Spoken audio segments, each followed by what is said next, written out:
গয়েবীভাবে টাকা আসার দোয়া। প্রিয় ভাই, আমি যে আমলের কথা বলবো খুবই সহজ আমলের কথা বলবো। টাকা গয়েবীভাবে পাবেন কিভাবে? দেখেন, প্রথমে একটা কথা আপনাকে বলবো, পরিশ্রম না করতে গেলে দুনিয়াতে ভিক্ষাও জুটে না, টাকা তো দূরে থাক।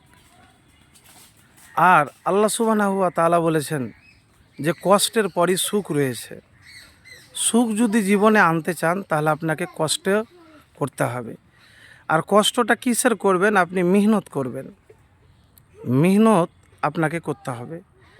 এবারে মেহনত, কোন মেহনত করবেন?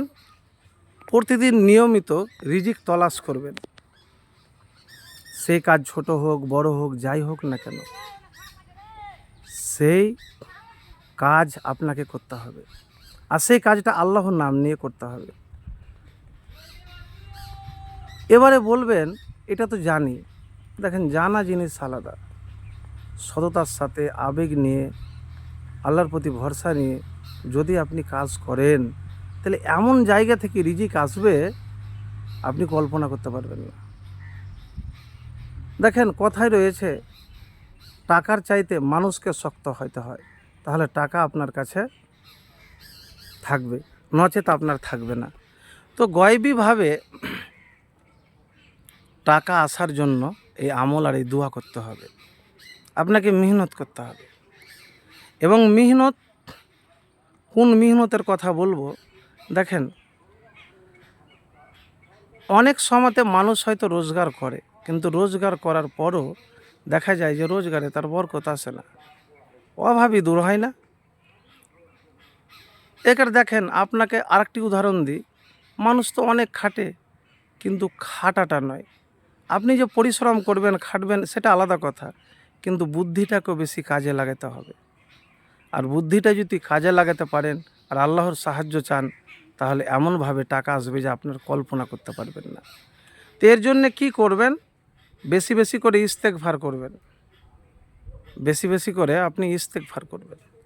ইস্তেগফার বেশি করতে গেলে আপনার কি হবে, যে এমন জায়গা থেকে রিজিক আসবে যা কল্পনা করতে পারবেন না। আর একটি অভাব অনটন দূর করার জন্য দোয়াটি আমি বলবো, হয়তো শুনেছেন। আল্লাহুম্মা ইন্নী আউযুবিকা মিনাল ফাকরি ওয়াল কিল্লাতি ওয়াজ জিল্লাতি ওয়া আউযুবিকা মিন আন আজলিমা আও উজলিমা। এর অর্থ হলো, হে আল্লাহ, আমি আপনার কাছে দারিদ্রতা, অভাব, অসম্মান থেকে আশ্রয় চাই। আরও আশ্রয় চাই কারো উপর অত্যাচার করা বা কারো দ্বারা অত্যাচারী হওয়া থেকে। তো প্রিয় ভাই, রিজিকের চেষ্টা আপনাকে করতে হবে হালাল উপায়ে।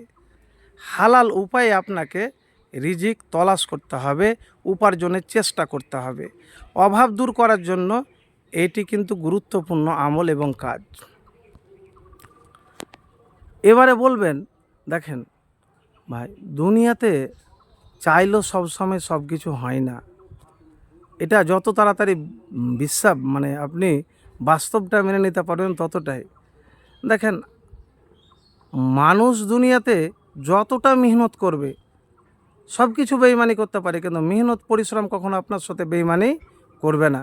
কিন্তু সেটা যেন সৎ পথে হয়, সঠিক হয়, নেক হয়,